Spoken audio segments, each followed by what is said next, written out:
America, Israel आणि Iran यांच्यामध्ये सुरू असलेल्या युद्धामुळे आखाती देशांमध्ये होणारी भारताच्या कांद्याची निर्यात ही चांगलीच घटली आहे। मार्च 2026 मध्ये निर्यात ही सुमारे 45% कमी झाली आहे।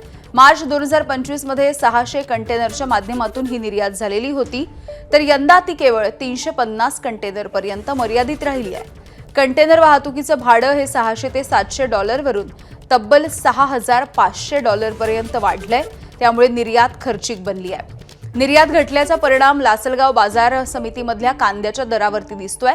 उन्हाळी कांद्याला जास्तीत जास्त ₹1,500 प्रति क्विंटल, तर लाल कांद्याला ₹1,417 इतकाच दर मिळालाय।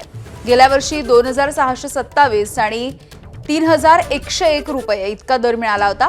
दर घसरलाय, त्यामुळे शेतकरी आर्थिक संकटात आहे।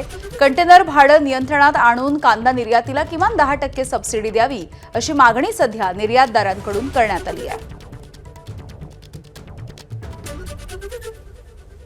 आपण जर सध्याच्या परिस्थितीला बघित असेल तर आखाती देशांमध्ये जे बाजूला असलेले इजिप्त असेल, यमन असेल, मिस्र असेल, या देशांमधून त्या देशांमध्ये बाय रोड माल येतोय, बाय ट्रकनी। त्यामुळे त्यांची कॉस्ट कमी पडते आणि कुठेतरी आपले जहाजांचे भाडे वाढल्यामुळे आपली कॉस्ट ही अतिशय जास्त पडत आहे। तर त्यामुळे आपल्या निर्यातीवर त्याचा फार मोठा फटका बसलाय। तर सरकारला आमची हेच मागणी आहे का सरकारने हस्तक्षेप करावे आणि निर्यातीला कुठेतरी जे जहाजांचे भाडे वाढले यासाठी कुठेतरी सरकारने कंट्रोल केलं पाहिजे आणि व्यापाऱ्यांना पण 10% सबसिडी दिली पाहिजे, म्हणजे त्या जास्तीत जास्त कांदा हा निर्यात होईल। एबीपी माझा, उघडा डोळे बघा नीट।